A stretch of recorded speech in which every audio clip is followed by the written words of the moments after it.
अपने स्टूडेंट होने पर प्राउड फील करो, क्योंकि तुम जिंदगी की उस स्टेज से गुजर रहे हो जहाँ पर किताबों से सीखा हुआ हर एक शब्द भविष्य में तुम्हारी जिंदगी संवारने में बहुत काम आएगा। ये पढ़ाई कोई बोझ नहीं है, बल्कि इस ज्ञान की नाव पर जो सवार हो जाएगा उसको ये नाव कहीं पर भी ले जाएगी, अच्छे से अच्छा जॉब दिलाएगी, इज्जत, दौलत और शोहरत सब होंगे। घड़ी में टाइम देखना बंद करो, उधर तुम देखो या ना देखो वो चलती रहेगी। अगर करना है तो पढ़ाई करो, अपनी मंजिल के पहाड़ पे चढ़ाई करो। तुम्हारा सिलेबस और किताबें तुम्हारे जैसे IQ लेवल वाले स्टूडेंट्स के लिए ही बनाए गए हैं, इसलिए ये कहना बंद करो कि ये मुझसे नहीं होगा, और हाँ होगा, और वो भी सिर्फ तुझसे ही होगा। फिर भी पढ़ने और आगे बढ़ने का मन ना हो तो देखना अपने देश के झंडे की तरफ, कितने शान से वो लहरा रहा है। तो तू क्या नहीं चाहेगा उस झंडे के गौरव को और बढ़ाने के लिए तू खूब मेहनत करे, देश में तेरा नहीं बल्कि दुनिया में देश का नाम करे। जय हिंद, वंदे मातरम। और आप सभी जानते हैं कि इस जरा सी देर के सफर में अपना बैलेंस बनाए रखना काफी मुश्किल काम।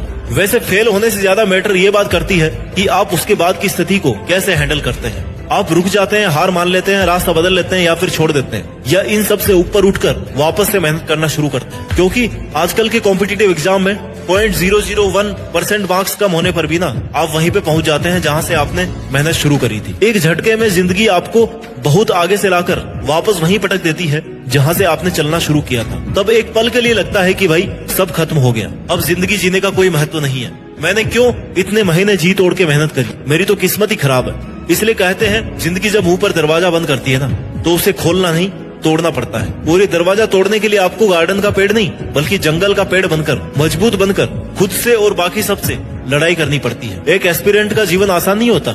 अक्सर यह होता है कि जब किसी स्टूडेंट को या किसी एस्पिरेंट को जीवन में फेलियर का सामना करना पड़ता है ना तो वो खुद को कोसना शुरू कर देता है। उन्हें लगता है कि वह इस लायक है ही नहीं, उन्हें लगता है कि वो इस लायक है ही नहीं कि जीवन में सफलता हासिल कर सके या एग्जाम फाइट कर सके।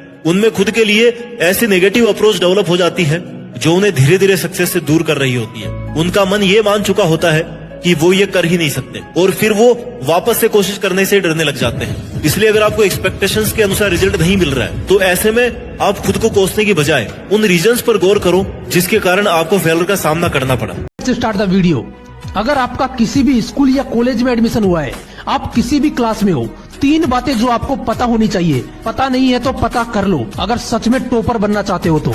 सबसे पहली बात जो आपको पता होनी चाहिए, लास्ट ईयर में आपकी क्लास या आपके बैच का टॉपर कौन था। दूसरी बात, उसके हर सब्जेक्ट में मार्क्स या परसेंटेज कितने थे। और तीसरी बात जो सबसे इम्पोर्टेंट है, प्रेजेंट में आपकी क्लास या आपके बैच में वो बंदा कौन है जो सबसे आगे है, जिसके मार्क्स, परसेंटेज या रैंक सबसे बेस्ट है। वो बंदा तुम्हारा कंपटीशन है, क्योंकि वो तुम्हारे और उस अवार्ड के बीच खड़ा है जो तुम्हें मिलने वाला है। अगर तुम्हें मेरी बातें मजाक लग रही है या तुम सोच रहे हो कि मैं तो एक एवरेज स्टूडेंट हूँ, मुझसे कैसे होगा, तो सुन, 2 दिन नहीं है तेरे पास, बहुत टाइम है सब कुछ सिस्टमेटिकली प्लान करने के लिए। बस चाहने की बात है। जिस दिन चाह लोगे समझ लेना अब तुम्हारे और उस अवार्ड के बीच ज्यादा फासला नहीं है।